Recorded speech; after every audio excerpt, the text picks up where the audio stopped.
આજે આપણે એક એવા વિષયમાં ઊંડા ઉતરી રહ્યા છીએ જે આપણા અસ્તિત્વના મૂળને સ્પર્શે છે. બિલકુલ.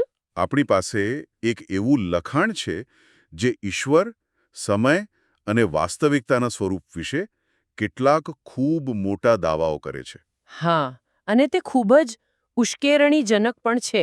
તો આજની આ ચર્ચાનો હેતુ એ છે કે આપણે આ જટિલ દાર્શનિક વિચારોને ખોલીએ હમ, અને તેમાંથી મુખ્ય સમજ મેળવીએ. હમ, આપણે એવા પ્રશ્નો પર વિચાર કરીશું કે શું જેણે સમય બનાવ્યો છે તે પોતે સમયમાં બંધાયેલો હોઈ શકે? બહુ મોટો પ્રશ્ન છે.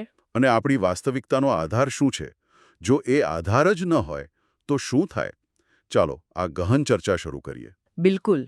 અને આ સ્ત્રોતની શરૂઆત જ એક ખૂબ જ જેને કહેવાય ને ચોંકાવનારા વિચારથી થાય છે. અચ્છા. હા, તે ખ્રિસ્તી ધર્મશાસ્ત્રના એક મુખ્ય વિચારને પડકારે છે. એ માન્યતાને કે પુત્ર એટલે કે ઈસુ ખ્રિસ્ત ઈશ્વરની પ્રથમ અને સર્વોચ્ચ રચના છે. ઓહ, આ સ્ત્રોત આ વિચારને સદંતર નકારી કાઢે છે. એક મિનિટ. આ તો એક ખૂબ જ પાયાની માન્યતા પર સીધો પ્રહાર છે. તો સ્ત્રોત આ દલીલ કઈ રીતે રજૂ કરે છે? તે એક ખૂબ જ સુંદર તાર્કિક પ્રયોગનો ઉપયોગ કરે છે. તાર્કિક પ્રયોગ? હા, તે કહે છે, ચાલો એક ક્ષણ માટે માની લઈએ કે આ વાત સાચી છે. માની લઈએ કે પુત્ર સર્જિત છે. ઠીક છે. અને પછી તે આ ધારણાના પરિણામો તપાસે છે. જો પુત્ર સર્જિત હોય તો એનો સીધો અર્થ શું થાય? એનો અર્થ એ થાય કે એક સમય એવો હતો જ્યારે તેમનું અસ્તિત્વ નહોતું. બરાબર? જો કોઈ વસ્તુ બનાવવામાં આવી હોય તો તે બનતા પહેલા અસ્તિત્વમાં ન હોય. ખૂબ જ સરળ તર્ક છે. બિલકુલ. એટલે કે તે અનઅસ્તિત્વમાંથી અસ્તિત્વમાં આવ્યા. બિલકુલ. અને જે ક્ષણે તમે કહો છો કે કોઈક અનઅસ્તિત્વમાંથી અસ્તિત્વમાં આવ્યું. હા, તમે એને સમયના પ્રવાહમાં મૂકી દો છો. બરાબર? તમે તરત જ તેને સમયના પ્રવાહમાં મૂકી દો છો. તે આપણી જેમ જ સમય અને અવકાશના નિયમોથી બંધાઈ જાય છે. અને અહીં જ સ્ત્રોતનો મુખ્ય મુદ્દો આવે છે, ખરું ને? હા, અહીં જ તે તેનો મુખ્ય મુદ્દો રજૂ કરે છે. અને એ મુદ્દો શું છે? મુદ્દો એ છે કે જે પોતે સમયનો એક ભાગ છે તે સમયનો સર્જક કેવી રીતે હોઈ શકે?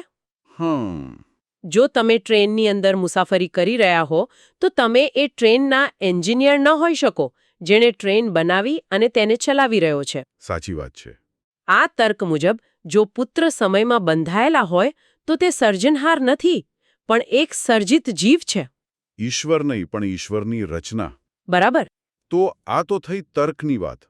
પણ શું સ્ત્રોત આ દાવાને સમર્થન આપવા માટે કોઈ બીજો આધાર પણ રજૂ કરે છે? કારણ કે આ ખૂબ મોટો દાવો છે. હા, કરે છે. તર્કની સ્થાપના કર્યા પછી સ્ત્રોત બાઇબલના શાસ્ત્રો તરફ વળે છે. અચ્છા. તે હિબ્રુ 1:10-12નો ઉલ્લેખ કરે છે જે પુત્રને સંબોધીને કહે છે, હા. હે પ્રભુ, શરૂઆતમાં તમે પૃથ્વીનો પાયો નાખ્યો અને આકાશો તમારા હાથનું કામ છે. તે નાશ પામશે પણ તમે તો સદાકાળ ટકી રહેશો. તે સર્વ વસ્તુઓની જેમ જૂના થઈ જશે. અરે વાહ, અહીં વાત ખરેખર રસપ્રદ બને છે. બરાબર? આ શ્લોક તો સીધો જ સર્જનહાર અને સર્જન વચ્ચેનો તફાવત બતાવી રહ્યો છે. હા. સૃષ્ટિ જે કપડાની જેમ ઘસાઈ રહેશે તે સમયમાં છે. પણ જે સદાકાળ ટકી જે રહેશે? સમયથી પર છે, અપરિવર્તનશીલ છે. બરાબર. અને તે ત્યાં અટકતું નથી. તે યશાયા 9.6નો પણ ઉલ્લેખ કરે છે, જ્યાં આવનાર મસીહાને કેવા બિરુદ આપ્યા છે? પરાક્રમી દેવ અને સનાતન પિતા. સર્જિત જીવ કે પ્રથમ રચના નહીં? ના, પરાક્રમી દેવ અને સનાતન પિતા.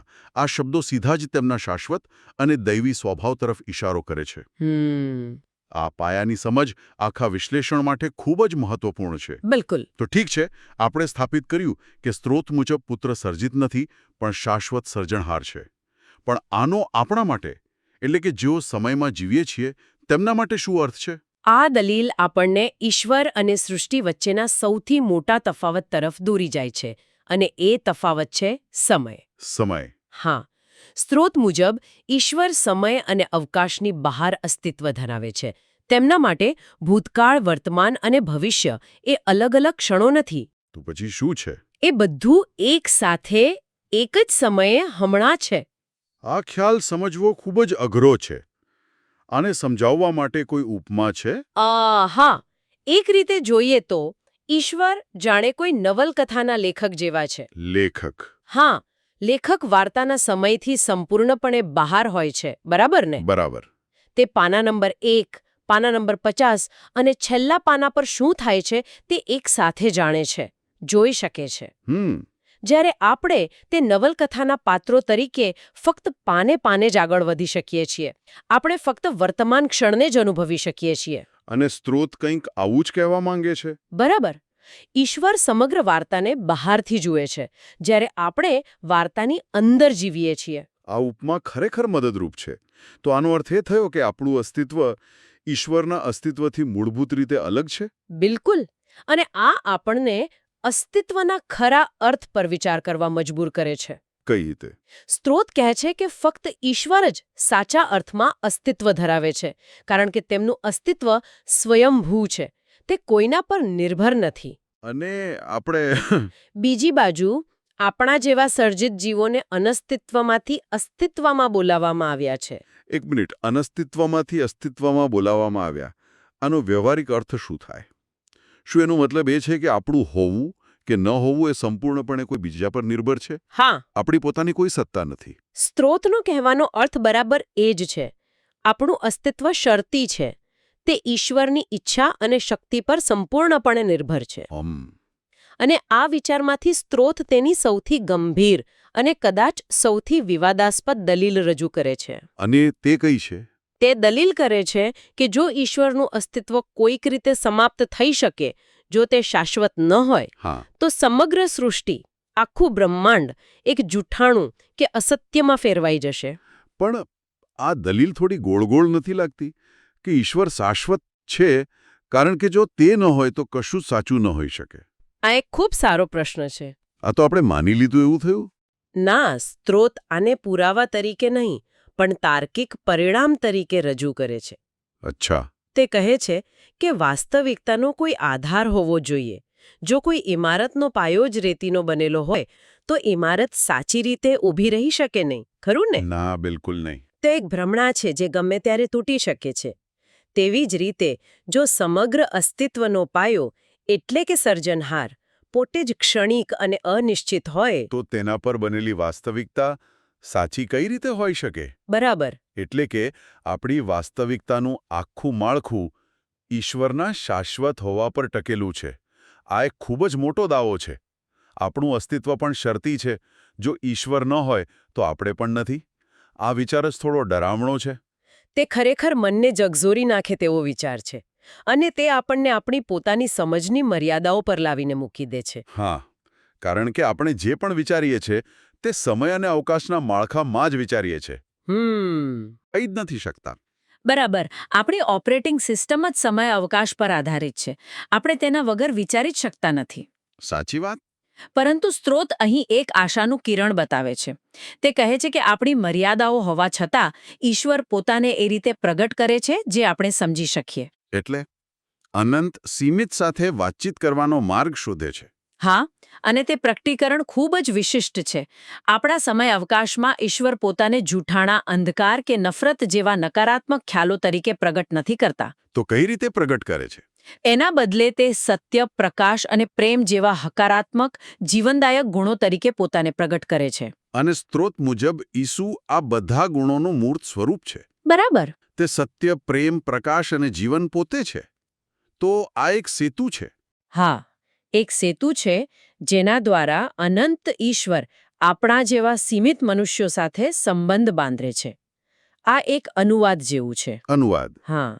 ઈશ્વર પોતાની અનંત વાસ્તવિકતાને એવી ભાષા અને એવા ખ્યાલોમાં અનુવાદિત કરે છે જે આપણે સમયમાં બંધાયેલા જીવો સમજી શકીએ અને અનુભવી શકીએ. જેથી આપણે તેમને જાણી શકીએ. બરાબર. આ બધું સાંભળીને એવું લાગે છે કે આ કોઈ મોટી બ્રહ્માંડીય યોજનાનો ભાગ છે. શું સ્ત્રોત આ યોજના વિશે કંઈક કહે છે? હા, આ સમગ્ર ચર્ચા એ જ મોટી યોજના તરફ ઇશારો કરે છે. સ્ત્રોત મુજબ પુત્ર, જે શાશ્વત ઈશ્વર છે, તે સ્વેચ્છાએ સમય અવકાશના બંધનમાં પ્રવેશે છે. તે એક સર્જિત જીવ, એક મનુષ્ય બનીને આવે છે. પણ શા માટે? શાશ્વત અને અનંત કોઈક સીમિત અને ક્ષણિક શા માટે બને? તેમનું ઉદ્દેશ્ય ખૂબ જ સ્પષ્ટ છે. સ્ત્રોત મુજબ તે પાપ અને મૃત્યુના ચક્રને તોડવા, સર્જિત જીવોની સ્વતંત્ર ઈચ્છાને પૂર્ણતા સુધી પહોંચાડવા અને સમગ્ર સૃષ્ટિનો ઉદ્ધાર કરવા આવે છે. આ તો બહુ મોટી વાત છે. હા, આ સમગ્ર વાસ્તવિકતાને તેના મૂળ હેતુ સાથે ફરીથી જોડવા જેવી વાત છે. અને આ યોજનાનો અંત શું છે? અંતે સ્ત્રોત કહે છે કે તે આ નવી, ઉદ્ધાર પામેલી અને પૂર્ણ થયેલી સૃષ્ટિને પિતાને પાછી સોંપે છે. જેથી અંતે ઈશ્વર સર્વસ્વમાં સર્વસ્વ બને. આ એક ચક્રના પૂર્ણ થવા જેવું છે. પણ અહીં એક ગહન રહસ્ય છુપાયેલું છે. એક વિરોધાભાસ છે જે આપણા મનને મૂંઝવી શકે છે. એ શું છે? સ્ત્રોત મુજબ સમય અવકાશની અંદર એક મનુષ્ય તરીકે દેખાવા છતાં પુત્ર એ જ સમયે સમય અવકાશની બહાર શાશ્વત ઈશ્વર તરીકે હંમેશા અસ્તિત્વમાં રહે છે. એક મિનિટ.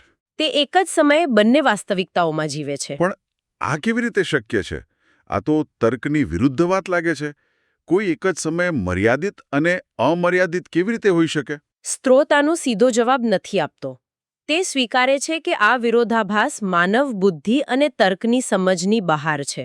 પણ શું સ્ત્રોત આને સમજાવવા માટે કોઈ ઉપમા કે રૂપકનો ઉપયોગ કરે છે?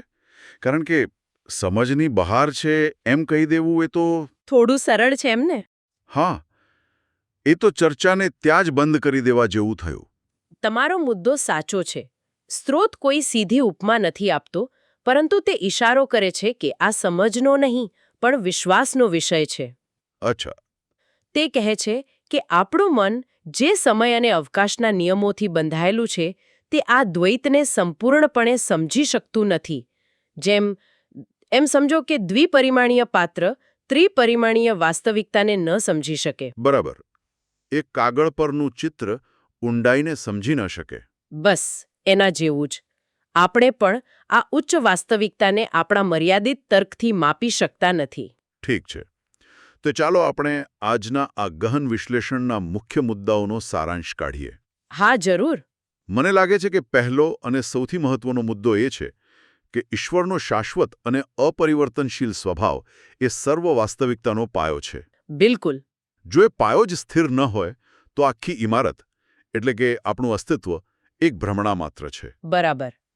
બીજો મુખ્ય મુદ્દો સર્જનહાર અને સર્જિત વચ્ચેના મૂળભૂત તફાવતનો છે. અને એ તફાવત છે સમય. હા, સમય ઈશ્વર સમયથી પર છે, જ્યારે સૃષ્ટિ સમયની અંદર છે. આ ભેદને સમજ્યા વગર આપણે આ વિષયમાં આગળ વધી જ ન શકીએ. અને ત્રીજું, અને કદાચ આપણા માટે સૌથી નમ્રતાપૂર્ણ, એ છે કે આપણો દૃષ્ટિકોણ સમય અવકાશથી સીમિત છે. સાચી વાત. આપણે સ્વીકારવું રહ્યું કે આપણે બધું જ સમજી શકતા નથી. આપણી સમજ હંમેશા અધૂરી રહેશે, કારણ કે આપણે વાર્તાની અંદરના પાત્રો છીએ, લેખક નહીં. આ બધા મુદ્દાઓને ધ્યાનમાં રાખીને હું એક અંતિમ વિચાર રજૂ કરવા માંગીશ, જે મને આ સ્ત્રોત વાંચતી વખતે ખૂબ જ ખટક્યો. જરૂર. લખાણમાં એક જગ્યાએ એવો ઉલ્લેખ છે કે ઈશ્વર માટે સમય અવકાશનું કોઈ ખાસ મહત્વ નથી. તે જાણે કે અસ્તિત્વમાં જ નથી. ઓહ! આ વાક્ય ખૂબ જ ઊંડો પ્રશ્ન ઊભો કરે છે. એ કયો પ્રશ્ન છે? પ્રશ્ન એ છે કે જો આપણી વાસ્તવિકતાના સર્જનહાર, જેણે આ સમય અને અવકાશ બનાવ્યો છે, હા, તે પોતે તેને એ રીતે અનુભવતા નથી જે રીતે આપણે અનુભવીએ છીએ. આપણા માટે તો તે જ સર્વસ્વ છે, ખરું ને? આપણું જીવન, આપણા સંબંધો, આપણી ખુશીઓ, આપણા દુઃખ બધું જ સમયમાં બને છે. બરાબર. તો પછી આપણા અસ્તિત્વ, આપણા સંઘર્ષો અને આપણા સમયનું અંતિમ મહત્વ શું છે? જો સર્જનહારની નજરમાં આપણી આખી વાસ્તવિકતાનું માળખું ન હોવા બરાબર છે, તો શું આપણું જીવન માત્ર એક પડછાયો છે?